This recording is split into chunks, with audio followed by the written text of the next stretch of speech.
Jammu and Kashmir के जो लोग हैं वो जुल्म और जबर की चिक्की में कश्मीर में अब कोई ऐसा इशू नहीं रहा है जिस पे आप बात ये बोल रहे हो, इक्का दुक्का पैसे उनके अकाउंट्स में जाते हैं। हाँ। तो आपको लगता है कश्मीर का मसला इससे हल हो सकता है? कश्मीर में अमन अमान, आपको लगता है कश्मीर के जो लोग हैं वो पैसों के भूखे हैं? नहीं, पैसे इज्जत के भूखे हैं और पीस और अमन। हम पॉलिटिकल पार्टी से बात करते हैं वो यही डेवलपमेंट बोलते हैं, सड़क पानी बिजली का मसला उठाते हैं। आपको नहीं लगता जो कश्मीर का मसला है वो कोई अलग मसला है? कश्मीर के मसले को आप किस नजर से? कश्मीर का कोई मसला, कश्मीर में फिर आपको इक्का दुक्का ही वोट यहाँ पे पड़ते हैं। अगर हम पुलवामा की बात करें, अस्सलाम वालेकुम नाज़रीन, आप देख रहे हैं प्राइम पोस्ट, मैं हूं आपका मेजबान यासिर यूसुफ। डिलिमिटेशन कमीशन का रिपोर्ट जल्द ही पब्लिक डोमेन में आने वाला है और अगर देखा जाए तो इलेक्शंस भी नजदीकी हो सकते हैं।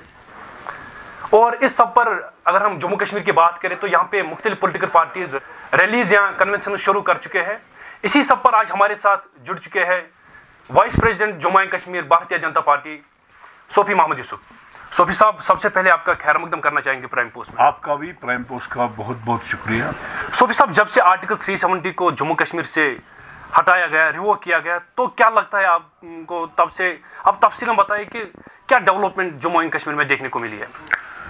देखिए, ये बहुत लंबी कहानी है। अगर आप सुनेंगे तो इसमें बहुत टाइम लगेगा, क्योंकि जैसे मीडिया कर्मी कहते हैं कि ग्रास रूट पे कुछ नहीं है, बट मेरी नज़रों में जो लोग मुझे कहते हैं, सबसे पहले 5 अगस्त 2019 के बाद आप यहाँ के ही रहने वाले हैं, यहाँ रहते हैं, पूरे कश्मीर को देखते हैं, घूमते हैं, हर बाज़ार में घूमते हैं, तो आप मुझे बताइए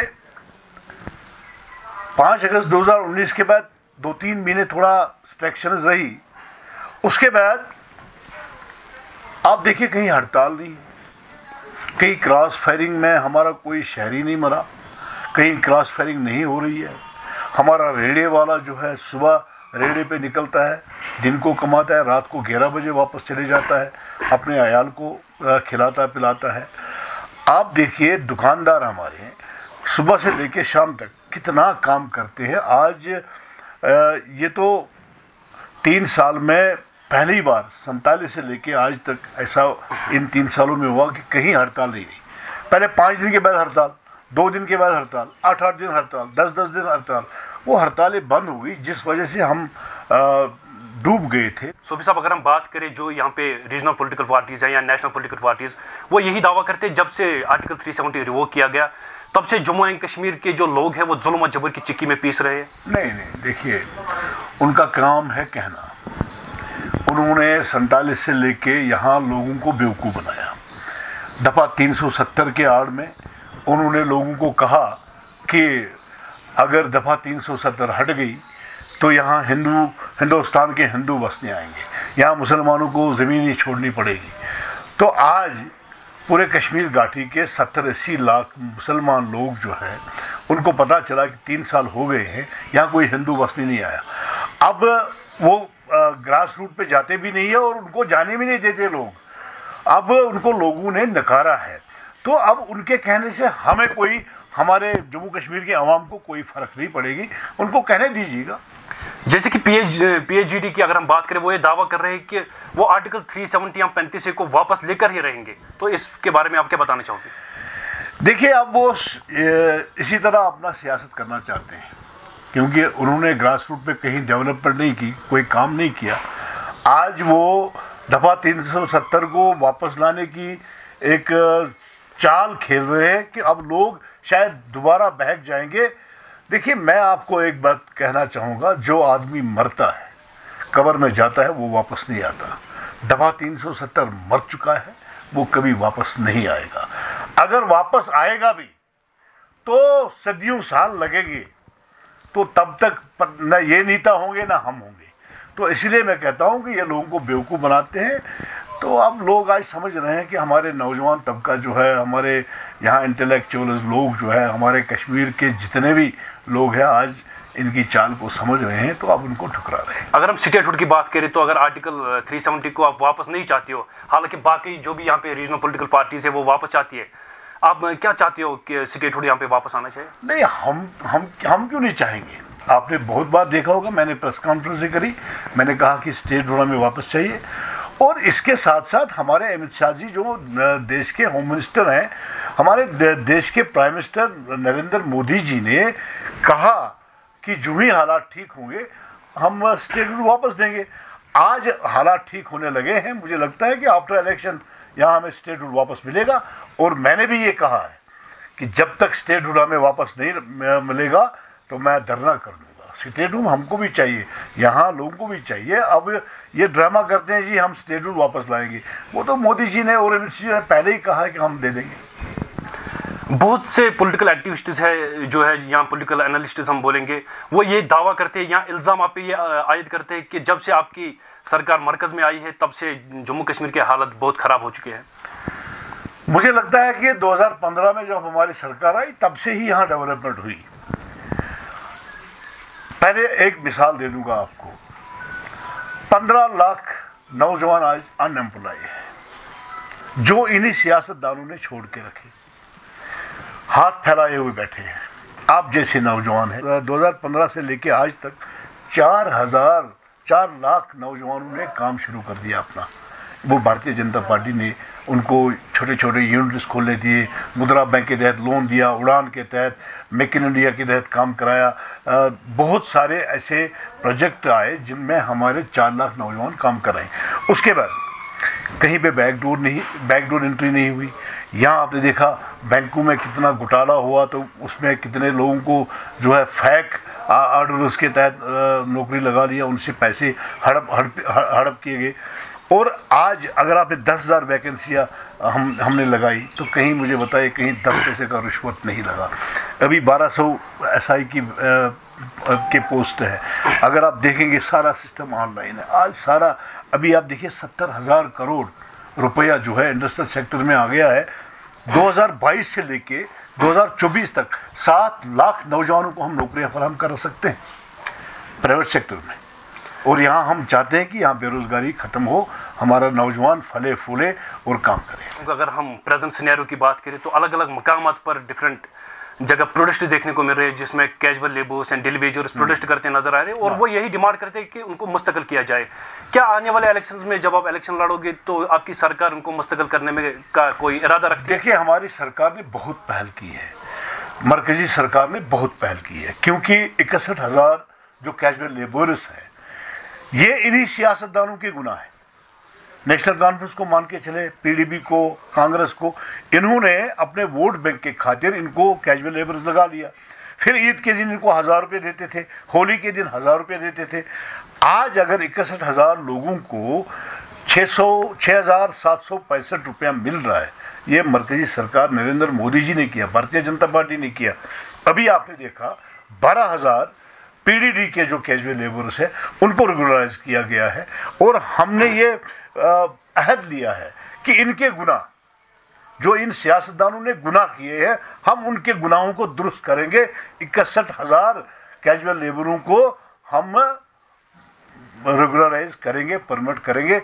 अगर परमिट नहीं हो सकते हैं तो माशरे पे उनको 18,000 से 19,000 तक उनको सैलरी मिलेगी। नहीं सोफी साहब, मैं आपको यहाँ पे बताना चाहूँगा, right now we see unemployment crisis, there is 22.2 unemployment crisis in Kashmir, that is highest all over the India. फिर भी आप बोल रहे हो हमने रेगुलराइज किया, हमने आपने इससे पहले भी बोला था, आपकी पार्टी इससे पहले भी ये बोलती थी कि 50,000 नौकरियां, कहाँ है वो 50,000 नौकरियां? नहीं, देखिए 50,000 क्लास 4th पोस्ट है यहाँ पे, जिसमें 10,000 फिलअप हो गए हैं। अभी 10,000 का आने वाला अभी आपके सामने आ जाएगा, उसके फॉर्म निकलेंगे। तो जितनी यहाँ पे वैकेंसियाँ हैं उतना फिलअप किया जाएगा और साफ सुथरे तरीके से। अब आपने कहा कि 61,000 जो है लोग हैं, मैं ये कह रहा हूँ कि ये तो गुनाह उनके हैं जिन सियासतदानों ने उनको लगाया, ऐसे धोखे में लगाया, वोट बैंक के लिए लगाया। हम उनको रेगुलाइज कर रहे हैं और जिसमें 12,000 PDD के मुलाजिम रेगुलाइज हुए, आज वो खुश है 12,000 61,000 में से। तो मुझे लगता है कि आने वाले दिनों में अगर इलेक्शन होंगे, अगर हमारी सरकार आ गई तो इंशाअल्लाह ताला इनको रिहैबिलिटेट किया जाएगा। ये मैं आपकी वसात से प्राइम पोस्ट के जरिए लोगों तक बात पहुंचाना चाहूँगा कि हम ज़रूर आपकी हेल्प करें। सोफी साहब, आज किस तरह से आप देख रहे हो जो जम्मू कश्मीर में सियासी सूरत हाल है, किस नज़रे से आप देख रहे हो आज? देखिए, एक वो ख़ानदानी राज ख़त्म हो गया है, जो 47 से लेके यहाँ ख़ानदानी राज था वो ख़त्म हो गया। आज 17 साल के बाद हमारे नरेंद्र मोदी जी ने यहाँ पंचेस, सरपंचेस, DDC members, BDC members, panchayat raj बनाया, थ्री टायर सिस्टम उन्होंने यहाँ पे लागू किया। आज हमारे 35,000 हमारे इलेक्टेड रिप्रेजेंटेटिव है जो सिलेक्ट हुए, जिनको लोगों ने चुना है, जो आज पंचेस है सर, उनमें से कोई इलेक्शन लड़ेगा तो उनका भी हक है। आप भी लड़ सकते हैं, कोई भी लड़ सकता है। आज जो अपने आप को कहते थे कि हम जहाँ हम वहाँ और कोई नहीं, तो अब वो हम ख़त्म हो गए हैं। आज हर एक जम्मू कश्मीर के बाशिंदे को राइट है वो इलेक्शन लड़े। अगर हम बात करें जम्मू कश्मीर की, पहले भी यहाँ पे खून रेजी देखने को मिल रही थी, आज भी खून रेजी देखने को मिल रही।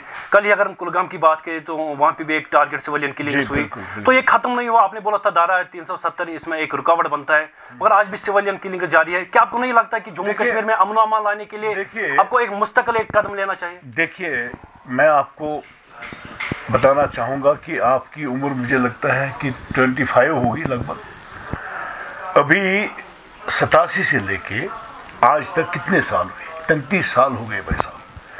33 साल में जितने भी गुनाह हैं, जितने भी यहाँ किलिंग हुई, चाहे सिविलियन मरे, चाहे कोई पैरामिलिट्री फोर्सेस मरा, चाहे कोई सियासतदान मरा, ये सारा कसूर है कांग्रेस, नेशनल कॉन्फ्रेंस और उन ताकतों का जो हुर्रियत वाले यहाँ पे थे, उनकी वजह से। अब आप बताइए, आज भी पाकिस्तान रास नहीं आ रहा है।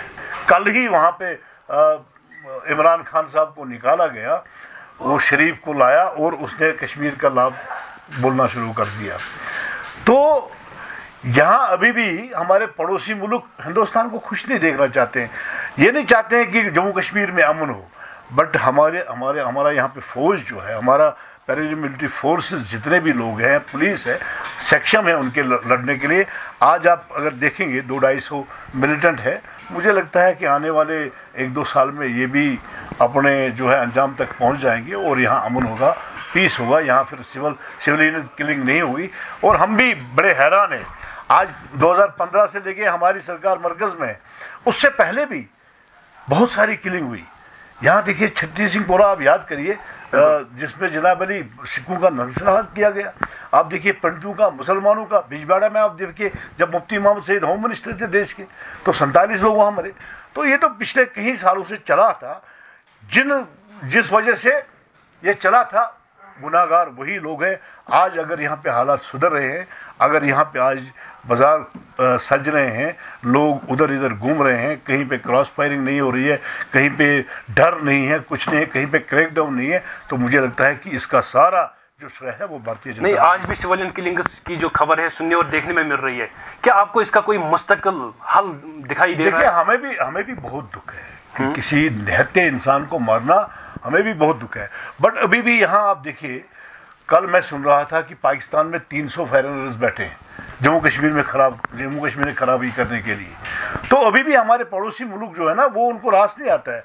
तो मुझे लगता है कि एक बार फिर जिस तरह नरेंद्र मोदी जी ने सर्जिकल स्ट्राइक की, पाकिस्तान को घुस के मारा, तो एक बार फिर दोबारा करना पड़ेगा ताकि वो रास आए। जब से आपकी सरकार इख्तिदार में आई, तब से आपने जम्मू कश्मीर के लोगों के साथ क्या किया? आप आज जो व्यूअर्स हमारे हैं, इनको आप बता दीजिए कि आज आपने कुछ गिनिए, आप क्या किया आपने आज? बिल्कुल। देखिए, जम्मू कश्मीर के अवाम बखूब वाकिफ है। आप देखिए, हम कोविड में भी यहाँ पे बड़ी बुरी हालत हुई, पूरे देश में हुई, पूरे विदेश में हुई, हमारे जम्मू कश्मीर में हुई।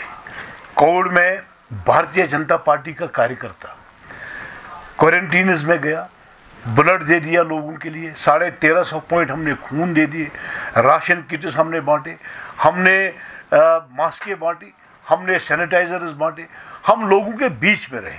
और नरेंद्र मोदी जी ने राशन फ्री कर दिया, क्योंकि यहाँ पे कोविड की वजह से परेशानी हो गई थी।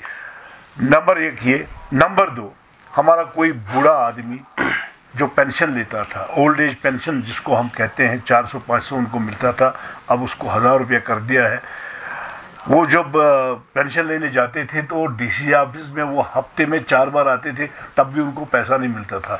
आज उनके अकाउंट में वो पैसा जाता है। आज विडोज़ हमारी बहन जो है, जिसका पति नहीं है, जो किसी परेशानी में मुब्तला है, कि यहाँ ओल्ड एज बुजुर्ग कोई बहन है हमारी, तो उसको आज पैसा जो है अकाउंट में मिलता है। आज हमारे आंगनवाड़ी के बच्चे किड्स जो है, उनको भी पैसा अकाउंट में मिल रहा है। आज आप देखेंगे कि कोविड में भी, और यहाँ हमारा किसान कथा कलामी के लिए माफी चाहूंगा, किसान को 6,000 रुपये पर ईयर। आप जो ये बोल रहे हो इक्का दुक्का पैसे उनके अकाउंट में जाते हैं, हाँ। तो आपको लगता है कश्मीर का मसला इससे हल हो सकता है? कश्मीर में अमन अमान आ सकता है? नहीं, कश्मीर इसीलिए तो इसी तो आएगा ना भाई साहब। देखिए, अगर एक गरीब को आप और मैं खाना खाते हैं, शाम को एक गरीब खाना नहीं खाएगा तो हमें अल्लाह ताला बख्शेगा? आपको लगता है कश्मीर के जो लोग हैं वो पैसों के भूखे हैं? नहीं, पैसे इज्जत के भूखे हैं और पीस और अमन के भूखे हैं। वही मैं बोल रहा था, पीस और अमन के भूखे। पीस और अमन के भूखे हैं। आप देखिए, वही पीस और अमन पे हम बात करेंगे, कैसे पीस और अमन मिल सकता है? मैंने वही कहा आपको कि यहाँ 3 टायर सिस्टम जो हुआ, आज हमारे नेता हमारे गांव में पैदा हुए जो वहाँ पे डेवलपमेंट करते हैं। आज यहाँ पे अगर आप कहें कि हमारे बच्चे जो पढ़ते हैं, 43 डिग्री कॉलेजेस हमने खोले यहाँ जम्मू कश्मीर में। आज आप देखिए 7 मेडिकल कॉलेजेस हमने खोले। बहुत सारे मेडिकल कॉलेजेस फंक्शनेबल हो गए। आप देखेंगे कि दिल्ली में हमारा पेशेंट जाता था एम्स में, आज यहाँ पे एम्स बन रहा है आपको ओतीपोरा में, जम्मू में बन रहा है। आप देखिए नेशनल हाईवे, आज आप जम्मू जाते हैं तो 5 घंटे का सफ़र है, पहले आपको 12-13 घंटे लगते थे। ये भारतीय जनता पार्टी ने किया। आज आप देखेंगे लद्दाख वालों की इतनी बड़ी दीनाना डिमांड थी कि उनको जोजिरा की टनल होनी चाहिए। आज वो टनल बन रही है, मुझे लगता है अगले 1-2 साल में वो तैयार होगी, 1.5 साल में। तो आज बहुत सारी डेवलपमेंट, बहुत सारी, कितनी डेवलपमेंट गिनाएं आपको। यहाँ मुद्रा बैंक के तहत 2 लाख नौजवानों ने लोन लिया। आज उन्होंने छोटे छोटे यूनिट्स खोले हैं, आज वो अपना रोजगार कमा रहे हैं। आज वो घर में अपने बाप का बोझ नहीं बना है, आज वो घर में बाप को खिलाता है, और ये नरेंद्र मोदी जी की वजह से। फिर आपको लगता है कश्मीर में अब कोई ऐसा इशू नहीं रहा है जिस पे आप बात करोगे? कौन सा इशू है? कोई इशू था ही नहीं। फिर भी युवा में, अगर हम युवा की बात करेंगे, उनमें गुस्सा है। देखिए, युवा को गुस्सा नहीं है। युवा आज बिल्कुल बड़े खुश हैं कि नहीं, आज जो देश के प्रधानमंत्री ने कहा सबका साथ, सबका विकास और सबका विश्वास, 12 लाख नौजवान में से आज 4 लाख नौजवान रोजगार कमा रहे हैं। मैंने आपको अभी कहा, मैंने कहा कि इंडस्ट्रियल सेक्टर में 7 लाख नौजवानों को हमने रोजगार देना है। युवा हमसे खुश है। आज देखिए, युवा भारतीय जनता पार्टी में बहुत ज्वाइन कर रहा है, हद से ज़्यादा ज्वाइन कर रहा है। आज नेशनल कांग्रेस से, पीडीपी से, कांग्रेस से लोग भाग के बीजेपी ज्वाइन कर रहे हैं। वो इसलिए कर रहे हैं, सॉरी फॉर इनकन्वीनियंस। मैं आपको यहाँ पे बता दूं कि आपको लगता है युवा खुश है कि या वो भाजपा से डरते हैं? नहीं, युवा खुश है, डरता कोई नहीं है।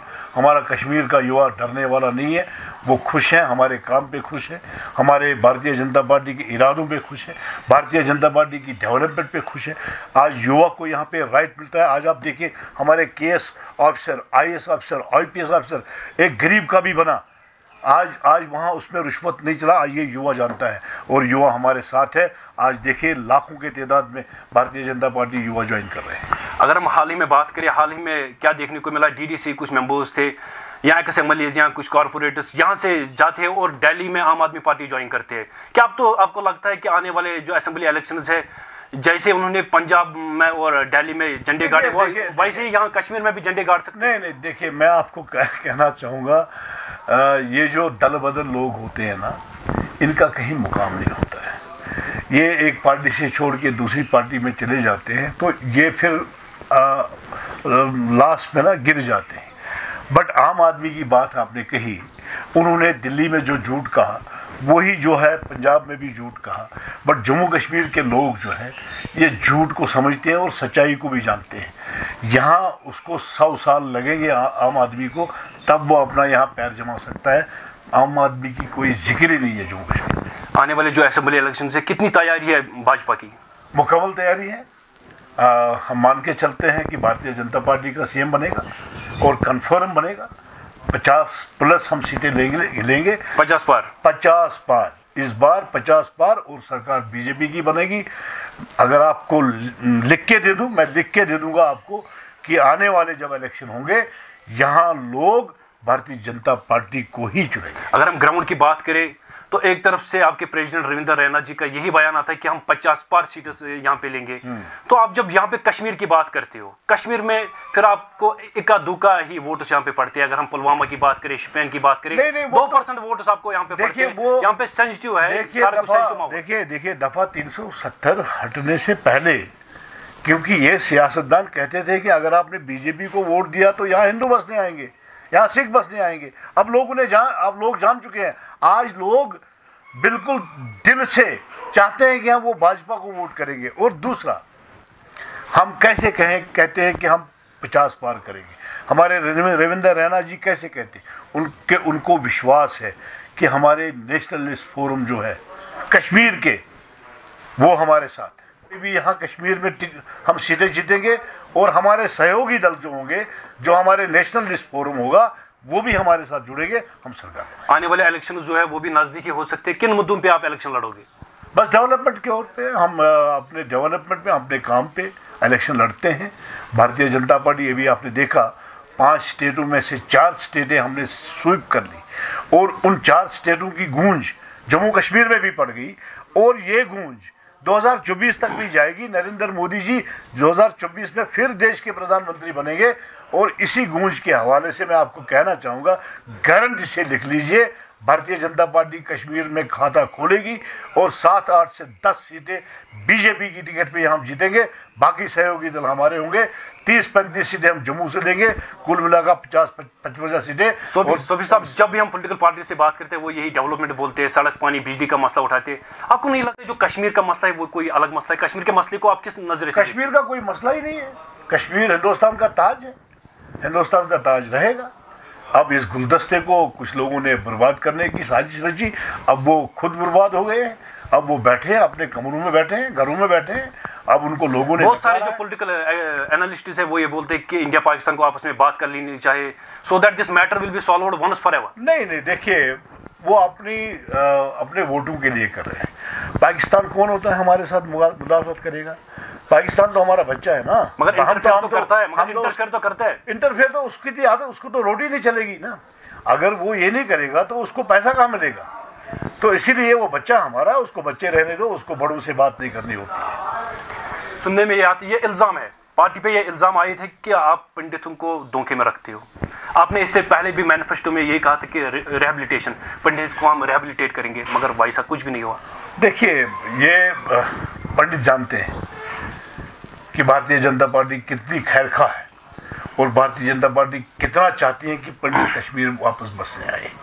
आपने देखा, यहाँ हमारे पंडित भाई इलेक्टेड रिप्रेजेंटेटिव बन गए, पंच बन गए, सरपंच बन गए, जो यहाँ आते ही नहीं थे। आज हमारे हज़ारों तादाद में जो हमारे नुमाइंदे बन चुके हैं पंडितों के, वो भारतीय जनता पार्टी ने किया है। आज आप देखेंगे 6,000 जो नौजवान हैं पंडितों के, जिनको सरकारी नौकरियां मिली, आज वो कश्मीर में फैमिली के साथ रहते हैं। हम चाहते हैं कि पूरा जो पंडित कम्युनिटी है वो कश्मीर आए। हमने कहा उनको कि छोटे छोटे सेक्टर्स बना के अपने पंडितों को यहाँ पे हम वापस, उसमें हम बिल्कुल हक में हैं।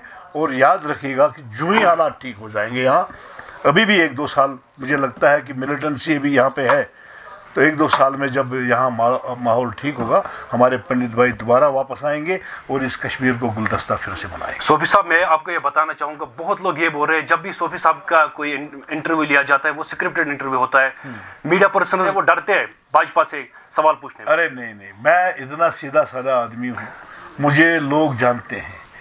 न मैं किसी को डराता हूँ और न मैं किससे डरता हूँ। मैं एक इंसान हूँ, एक ह्यूमन हूँ और इंसानियत के नाते मैं लोगों की यहाँ पे खिदमत करता हूँ। और जब मुझे कोई मीडिया वाला इंटरव्यू करने के लिए आता है, कश्मीर के बहुत सारे ऐसे मुझे नहीं लग मीडिया पर्सन है जिन पे पीएसए लगाया गया है, यूएपी पहले मेरी बात सुनिए, मुझे खुदा हाजिर नाजिर रखकर जब भी कोई मीडिया, ये मेरे आपके व्यूअर्स जो है सुन रहे हैं, मैं उनको कहना चाहूँगा, जब भी मुझे कोई इंटरव्यू करने के लिए आता है, कोई स्क्रिप्ट नहीं होता है। इल्ज़ाम आयद है, बहुत सारी पॉलिटिकल एनालिस्ट जो है वो इल्ज़ाम आयद करते हैं कि भाजपा लोगों को धोखे में रखते हैं। नहीं, हमने किसको धोखे में रखा? मुझे एक सबूत दे दीजिए आप। हमने किसी को धोखे में नहीं रखा। हाँ, मैंने, आपको पता है कि मैंने 4 बार 5 बार इलेक्शन लड़ा है। 5 बार मैं हार चुका हूँ, फिर भी मैं अपने लोगों की खिदमत करता हूँ और अपने साउथ कश्मीर के लोगों के बीच में रहता हूँ। मेरे पास आते हैं, मेरा दरवाज़ा खुला रहता है। हमने किसी को धोखा नहीं दिया, ना हमने किसी को धोखे में रखा है। It is said that BJP had been failed on ground to win the hearts and minds of people. क्या बताना चाहोगे? Next government will be BJP and पूरे जम्मू कश्मीर में भाजपा का ही राज चलेगा, बहुत देर चलेगा इंशाल्लाह ताला। तो मुझे लगता है कि लोगों को भी लगा है कि भाजपा इज नंबर 1। ज़िमरान, मेरे जहन में और एक सवाल आया यहाँ पे कि जब से भाजपा की सदारत आई, भाजपा की हुकूमत मरकज़ में आई, तो तब से आपका यही दावा था, जब से आर्टिकल 370 को भी रिवोक किया गया, यही दावा आप करते थे कि मिलिटेंसी कश्मीर में कम हो सकती है। But we are seeing Kashmiri youths are joining militant ranks. नहीं, आप देखिए यहाँ पे बहुत फर्क, ये तो आपको मानना पड़ेगा ना। आफ्टर जब दफ़ा 370 को हटाया गया, उसके बाद आज तक कहीं पे कोई सिविलियन क्रॉस फायरिंग में नहीं मरा, बाजार खुले रहते, जैसे मैंने पहले भी कहा आपको। तो इसको भी आप मान के चलिए कि आज मिलिटेंसी बहुत हद तक ख़त्म हो चुकी है, ख़त्म हो गई है। अब मुझे लगता है कि अभी भी कुछ, मैंने जैसे आपको कहा कि पड़ोसी देश जो अभी खुश नहीं है, हिंदुस्तान को खुश नहीं देखना चाहते, बट यहाँ हमारी फौज सक्षम है, हमारे पैरामिलिट्री फोर्सेस सक्षम है, पुलिस सक्षम है और यहाँ के लोग सक्षम हैं उनसे मुकाबला करने के लिए। आने वाले चंद महीनों में यहाँ अमन होगा, चैन होगा, हम मान के चलते हैं। बहुत सारे जो इश्यूज देखने को मिलते हैं जब भी हम ग्राउंड की बात करते, फील्ड की बात करते, जैसे मैंने आपको बोला युवा परेशान है, गमजदा है। What lies at the root cause of this issues? देखिए, युवा परेशान पिछले कई सालों से हैं, क्योंकि 12 लाख 13 लाख युवा इन्हीं सियासतदानों ने छोड़ के रखा था। आज युवा को लग रहा है कि हमारा भविष्य है। आज आप देखिए, युवा, बहुत सारे यूथ जो आज पब्लिक रिप्रेजेंटेटिव बन गए हैं। आज बहुत सारे युवा जो नौकरियां क्लास 4th में लगे, आज बहुत सारे युवा जो अपने कारोबार करते हैं, जिन्होंने लोन निकाल के अपने छोटे छोटे यूनिट्स खोले। आज 70,000 करोड़ जो इंडस्ट्रियल सेक्टर के लिए आया, उसमें आप देखिए हमारे कमिश्नर हैं ठाकुर साहब, उनके पास देख लीजिए 2.5 लाख युवाओं ने अप्लाई किया है अपनी नौकरी के लिए प्राइवेट सेक्टर में। तो मुझे लगता है कि युवा हमसे खुश है और आने वाले जो दिन हैं वो युवा के हैं।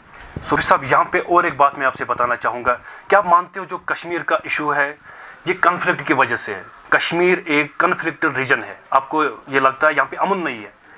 अगर हम बोलेंगे पीस, हम ऐसे बोलेंगे narrative of peace is fake in Jammu and Kashmir. देखिए, ये कुछ लोगों के जहन में है। यहाँ कुछ सियासतदानों ने इसको एक अखाड़ा बना के रखे थे अपने वोट बैंक के लिए। जम्मू कश्मीर, कुपवाड़ा से लेके कन्याकुमारी तक देश एक है, विधान एक है, झंडा एक है, निशान एक है, हम और इंसान एक है, चाहे वो किस रीजन के साथ ताल्लुक रखता है, बट हम हिंदुस्तानी है, हम अपने देश के सिपाही। जो बोलते हैं कश्मीर जो है एक कन्फ्लिक्ट रीजन है, क्या लगता है आपको किसको इससे फायदा हो सकता है? किसने कहा? यही लोग कहते हैं ना, जो ये सियासतदान जिन्होंने उस पर सियासत की है। हम तो नहीं कहते। आपको लगता है इनको इससे फायदा होता है? फायदा होता था, अब नहीं होगा। अब दफा 370 हट गया, अब उनको कोई फायदा ही नहीं है। अब तो वो लोगों के पास जाने के काबिल भी नहीं है। अब मैं मानता हूं कि देश एक है, हम हिंदुस्तान में रहते हैं और यहाँ जिस तरह दिल्ली है, जिस तरह जम्मू कश्मीर है, इसी तरह गुजरात है, इसी तरह पंजाब है, इसी तरह हरियाणा है, सारे स्टेट एक जैसे हैं, तो हमें कोई फर्क नहीं। अगर हम डिलिमिटेशन की बात करें, जो अभी भी फाइनल जो ड्राफ्ट है वो अभी नहीं आया है, बस भाजपा खुश है, बाकी कोई पॉलिटिकल पार्टी हमने खुश नहीं देखी। नहीं, आप 70 से पहले भी जाइए ना, जब कांग्रेस ने यहाँ डिलिमिटेशन किया था, उस वक्त भी कुछ सियासतदानों ने बड़ा शोर किया था जी ये इन्होंने क्या किया है। तो उसमें नेशनल कॉन्फ्रेंस का बड़ा अहम रोल था, उन्होंने बड़े प्रोटेस्ट किए थे उस वक्त भी। ये जो डिलिमिटेशन, ये ऑटोनमस बॉडी होती है भाई साहब, ये जो कमीशन है इनको किसी के साथ लेना देना नहीं होता, न सरकार के साथ न मरकजी सरकार के साथ। ये ऑटोनमस बॉडी है, तो इन्होंने जो देख लिया कि किस तरह होगा किस तरह हमारी कॉन्स्टिट्यूंसियाँ बननी चाहिए, तो इन्होंने वैसे किया है। तो मुझे लगता है कि फर्स्ट वीक का मे तक उसका सारा लोगों के सामने आ जाएगा और मुझे लगता है कि फिर उसके बाद इलेक्शन होंगे। सोफी साहब, आपसे मैं जानना चाहूँगा, एज ए पॉलिटिकल लीडर आपको इस वक्त जो लोग देख रहे हैं क्या मायने रखते हैं, and as a political leader what is your first priority? देखिए, मैंने पहले भी कहा कि before politics I was working in police department और छोटे ओहदे पे था, ज़्यादा नहीं था बड़ा। तो जब यहाँ खून खराबा हुए, जब यहाँ इखवानियों ने राज किया, मिलिटेंटों ने राज किया, सरकारों ने भी राज किया, टास्क फोर्स बनाए, बहुत सारे ऐसे फोर्स बनाए जिनको लोगों को जो है डरा दिया, धमका दिया, और मैं एक सोशल वर्कर बनना चाहा। जब मैं सोशल वर्कर बना उसके बाद इन्हीं सियासतदानों ने मुझे चलने नहीं दिया। नेशनल कॉन्फ्रेंस की बात करें, कांग्रेस की बात करें, तो इन्होंने चलने दिया। और फिर मैंने किताबें देखी, नेशनल कॉन्फ्रेंस की भी किताब देखी, कांग्रेस की भी देखी और बीजेपी की भी देखी।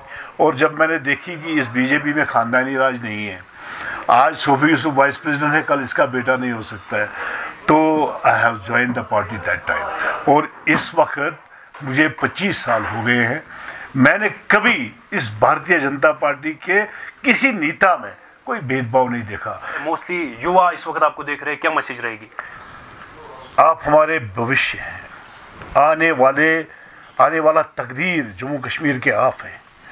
मेहरबानी करके, बहुत सारे 90% युवाओं ने गलत रास्ता इख्तियार किया था तो उन्होंने छोड़ दिया है। सारे हमारे नौजवान जो बच्चे हैं वो गलत रास्ता छोड़े, अपने घर के लिए करें, अपने माँ बाप के लिए करें, अपने इज्जत के लिए करें और अपने देश के लिए करें। भारतीय जनता पार्टी के जितने भी लीडर हैं वो युवाओं के ताबेदार हैं और युवाओं के लिए ही खड़े हैं।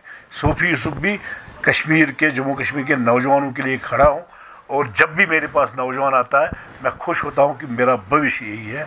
मैं आपकी वजाहत से फिर एक बार युवा को कहना चाहूँगा कि अपने काम में ध्यान दे दीजिए, अपने माँ बाप का ख्याल रखिए, अपने परिवार का ख्याल रखिए। मैं आपकी वजाहत से लोगों को कहना चाहूँगा, जितने भी लोग मुझे देख रहे हैं, सोफी यूसुफ आपका नौकर है। जब भी आप नौकर के पास आओगे, दरवाज़ा मेरा 24 घंटे खड़ा है, चाहे मैं बीजेपी में रहूं या और किसी में रहूं, बट मैं जम्मू कश्मीर के 80 लाख लोगों का एक ताबेदार हूं। बिल्कुल, शुक्रिया बात करने के लिए सोफी साहब। This was with us vice president Jammu and Kashmir Bharatiya Janata Party and ex MLC Sofi Yusuf, and right now I am signing up with Battery.